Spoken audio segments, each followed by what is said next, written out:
Thank you very much to all our distinguished guests, all protocol observed, ladies and gentlemen.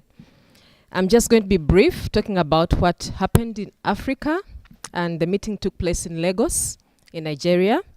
We had quite a number of experts present, organized and led by the Nigerian Academy of Science, of course in collaboration with ERF. And mainly we looked at the relevancy of our education systems towards balanced and inclusive education. We attempted to analyze the 4 pillars of balanced and inclusive education, especially around interculturalism, disciplinarity, directism, and contextuality, and tried to figure out how to make these pillars a reality in Africa. You know very well Africa has got a lot of diversity in all aspects, including the education system. We also have diversities politically, socio-economically, and in our cultures in so many ways. But how do we make this a reality for Africa? We realize that in terms of understanding the concepts of inclusive and balanced education, we need to help our governments understand these concepts even before we move any further. Because it looked like every one of us in the room had their own description, definition, understanding of the concepts. So we needed to, first of all, help our governments understand what this means, and also do a mapping exercise in terms of looking at the different education policies, frameworks, and systems to assess to what extent are they aligned to what we are proposing or what we know as balanced and inclusive education, of course in line with SDG 4, where we're trying to talk about equitable and quality education. We also tried to look at the different curricula and look at the systems in terms of our education systems and see to what extent are they aligned. So in terms of recommendations, as I mentioned, I'm going to be very brief.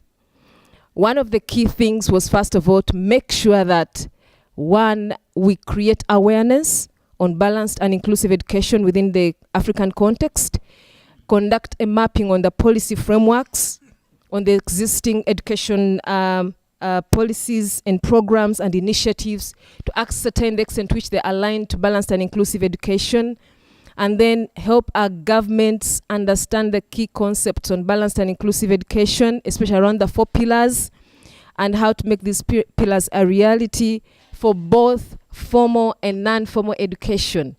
When I talk about non-formal education, we have a lot of young people who are not in school because of our context. So how do we also cater for those ones to make sure that they are catered for within the aspect of balanced and inclusive education? When it comes to system strengthening, we have to look at our policies, we have to look at our learning environments, we have to look at our curricula, we have to look at the resources, we have to look at the teachers and teacher training, things that have already been alluded to by our previous speakers. And for us, the issue of co-curricular activities also stands out in terms of promoting balanced and inclusive education. The other recommendation, of course, comes in line with provision of technical and scientific guidance towards producing evidence-based research regarding, again, balanced and inclusive education, what works, what doesn't work, and what needs to be focused on and contextualized to suit the diversity within the different countries in Africa. We also recommend for promoting sharing of best practices. We have learned so much that is happening in the different countries, and as Africa, there's so much that we need to learn from others in terms of picking out and contextualizing the promising practices to suit our region. And lastly, it's the aspect of measurement, monitoring, and evaluation. How do we track this process on balanced and inclusive education?